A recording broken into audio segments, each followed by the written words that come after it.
Bienvenue dans Les Macénariums de Caroline. Conteuse pour petites et plus grandes oreilles.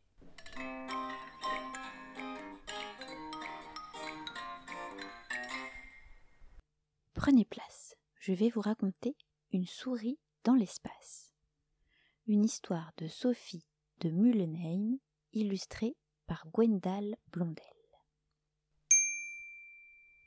En 2146, presque tout le monde passe ses vacances sur la Lune, sur Mars et même sur Jupiter. Des voyages sont organisés pour faire le tour du Soleil, aller décrocher une étoile ou surfer sur la queue d'une comète. Pourtant, Léonie, la petite souris, n'est jamais allée dans l'espace.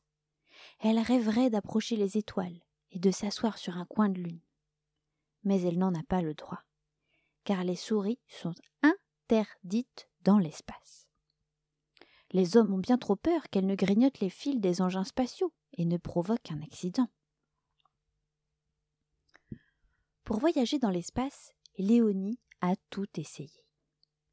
Un jour, elle s'est cachée dans la combinaison d'un spationaute. Quelle idée! Le spationaute était une femme. Elle avait à peine glissé le pied dans son habit qu'elle s'était mise à hurler. « Ah! Une souris! Une souris! Au secours !»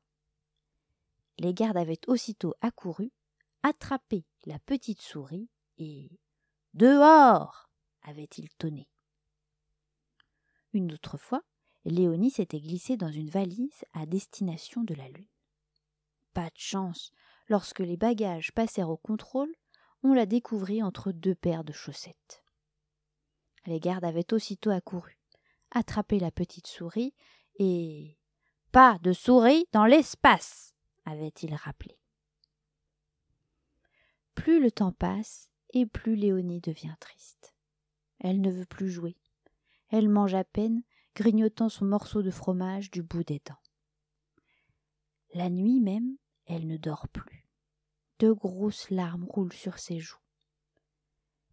Elle reste des heures, le nez levé vers le ciel pour contempler les étoiles où elle n'ira jamais. Un jour, pourtant, son amie Azaline vient la trouver en courant.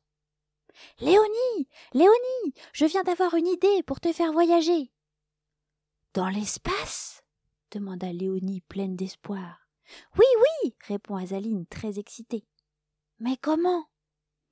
Azaline se penche vers son amie et lui murmure quelque chose à l'oreille. À mesure qu'elle parle, Léonie retrouve le sourire. Lorsqu'Azaline a terminé, elle ne peut plus attendre. « Allons-y, allons-y, je cours chercher ma combinaison !» À peine quelques minutes plus tard, Léonie est de retour en combinaison, son casque sous le bras. « Suis-moi !» lui dit Azaline. Léonie emboîte le pas à son amie. Elle voudrait courir, mais Azaline l'a prévenue. Il faut être prudente. Personne ne doit nous voir. Après une marche qui lui paraît interminable, Azaline se retourne enfin et chuchote. « C'est ici !» Les deux petites souris sont dans un jardin, au pied d'une table immense dressée pour un mariage. La table est couverte de jolis fruits, de petits fours et de bonbons. Au centre trône une bouteille de champagne immense.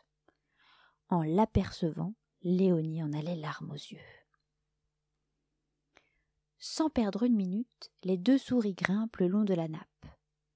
Puis Léonie s'approche de la bouteille et s'y agrippe. Ce n'est pas facile, ses petites pattes glissent. Léonie redouble d'efforts et finalement se hisse jusqu'au bouchon. Elle s'y assoit, très émue, et enfile son casque. « Je suis prête !» lance-t-elle à Azaline, restée tout en bas. « Bon voyage !» lui répond son amie. Alors Azaline pousse la bouteille de toutes ses forces. Léonie s'agrippe au bouchon, la bouteille vacille, bascule tout à fait et cogne une corbeille de fruits. Sous le choc, le champagne se met à mousser, mousser, mousser et POC ! il jaillit du goulot, propulsant le bouchon et sa petite souris spationaute par-delà les nuages. Si un jour, en partant pour la Lune, vous croisez une petite souris à califourchon sur un bouchon de champagne, ne vous étonnez pas. C'est Léonie qui poursuit son fabuleux voyage dans l'espace.